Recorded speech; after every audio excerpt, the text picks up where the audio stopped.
Hi, this is Mr. Gross from Grade 5 Yeshiva College, just giving you the Grade 5 update of what we've done in class today. Thank you very much to Mordechai Wolf that corrected me today in class. Yes, I did make a mistake. I apologize. But I guess in many ways it's good that kids see that teachers are willing to admit that they make mistakes, because we all make mistakes in everything we do. No, I mean, so long as we're human, we're not perfect. And I'm sorry that I had the word, I think it was vayetze, and which means and he found and he vayetze, and he went out, and it should have been a word along the lines of matzino. So we changed it to vayimtzo. And in my worksheet for next year, I've written the word metzia, which means finding, same thing. So whatever happens, hopefully, well, not hopefully, it certainly won't happen next year if I use the same sheet. And the boys use the Rashi to go and do the homework that we corrected in class. Sorry for those boys that I actually did send out of class. I have warned the boys in advance, if you don't bring your homework, then you'll have to write it out twice outside class, because I'm taking a strong stance on the homework. It's important for the boys to do the homework. More important than the homework itself is an Indian of Menschlichkeit, to teach the boys to be Mesuda, to be organized. A person has to be organized. If they don't organize themselves, they'll never be successful in life. And my homework doesn't take very long. What, 5 minutes, 10 max? It's not. I don't give very much homework, but if I'm going to give the homework, I'm going to ensure that it gets enforced. So I'm sorry, but I do have to be tough in that area.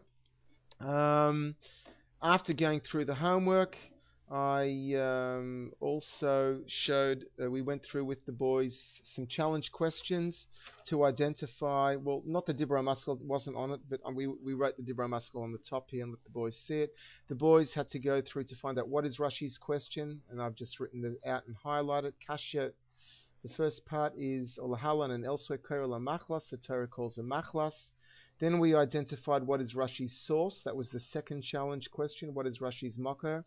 And we said Matzina Agadas Midrash Sefer Shmuel. We find in the Midrash of the book of Shmuel, Gimel Mechalan Lahim, 3 people have forgiven to them. Avonai Sehen, their sins. Gershin Iskaya, a convert who converts. Vahoile Ligdula, one who goes into our position. Vahanoisa Isha, and one who marries a woman. The next challenge question was, what is the Ha'ara? What's Rashi's comment? And or remark. And then we identified that as well. They did this in the Chavrusa, and they gave me the answers, and we highlighted it in class. We learned the reason for here. And I asked the boys, this was hard, the reason for what? And that was a hard question, and eventually I had to give them the answer. The reason for why a person who gets married is learned from here. That we learn out the reason from this pasuk, that she's called Basas Ishmael here, and elsewhere she's called Machlas, because we learned that Esav Arosha, on the day he got married, had his sins forgiven. And that's the logic of the mocker, of the source, why one of the 3 people who have their sins forgiven is Vanoisa Isha, because of our pasuk here. We learned the reason for Hanoisa Isha from over here in our pasuk. And finally, the teretz of why she was called Machlas, because that was the original question. Machlas, elsewhere she's called Machlas, because Nikras Machlas, she's called Machlas, Lekach Nikras Machlas, therefore she's called Machlas, Shinim Chalu Avoinoisa, because his sins were forgiven. So because Esav's sins were forgiven, therefore, because he married her, her name was Machlas, by the fact that his sins were forgiven. We're having a whole discussion. Whose sins are forgiven? His sins, her sins. We'll look at different girsais, different texts of Rashi to investigate this further. Some very interesting questions that boys have brought up, but it was too deep for me today, because I'm not up to that yet until the next couple of lessons, where we go into it more philosophically and deeply. And of course, we went through this Rashi by rote. It was beautiful actually doing it as you see it on your screen. We did it on an overhead projector, looking at this and having the boys reading the Rashi and translating it from the board. They didn't even have a sheet in front of them. It was quite different, and it was, in many ways, it was more effective, because you've got color here and it's all done. But the boys will get a chance to color in their own Rashi blown up sheet in the near future. And eventually we will have the Rashi Unjumble test, which I will elaborate on and explain further down the line. This homework was Baruch Hashem done by the boys. That's it over there completed, which your son hopefully did last night. We also had a story of the Frierdiker Rebbe of Yud Gimel Tammuz, the day that he actually got out of jail, because it was a public holiday the previous day. And I read them a story about how the Frierdiker Rebbe was enthusing his Hasidim to stay steadfast to Yiddishkeit despite all the odds and prosecution, and despite the fact that even though they're being prosecuted, it was legally in the country's laws allowed to study religion.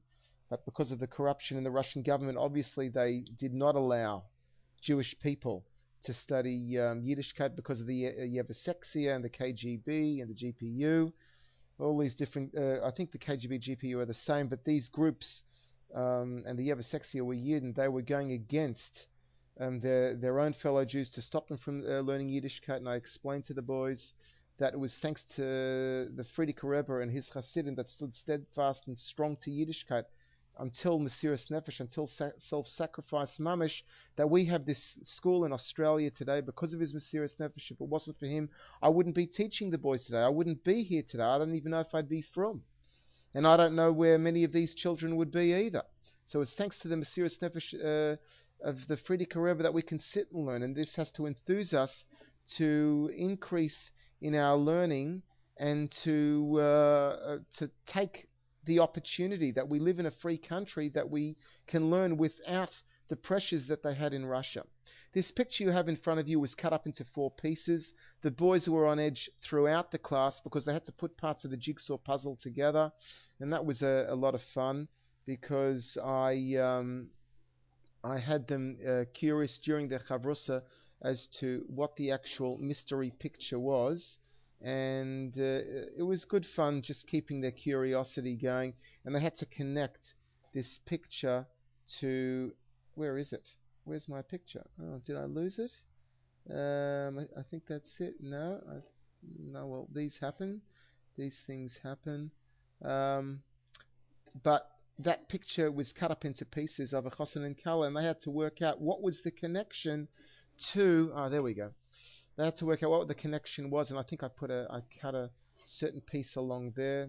I can't get my graphic thing working, but I cut it into little pieces, and it was good fun. And the boys put the pieces of the jigsaw puzzle together, and some of them worked out, and hopefully that would be reinforced in the boys' mind about a chosin and kala being forgiven on the day they get married of their sins. If Esav Arosha could be forgiven, how much more so? Normal people would certainly have their sins forgiven on the day they get married. And I also had this on the overhead projector as well, which was really spectacular again because of the color and the largeness of the size to impress it upon the children.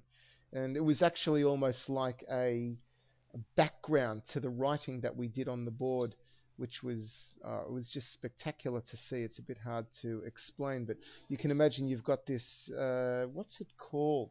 You can have sort of like a light background and then writing on top. You can do it in Word for Windows. The name of it actually slips my mind at the moment. It's called a water... I can't remember what it's called, but it's some sort of background, a light-coloured background, and there was the writing on the top of it. So while the kids were doing the writing, they had this in the background once they worked out what it was. Anyway, without any further ado, thank you very much for listening, and this is Aaron Gross from Grade 5 Yeshiva College signing off to the parents and wishing you all well. Thank you.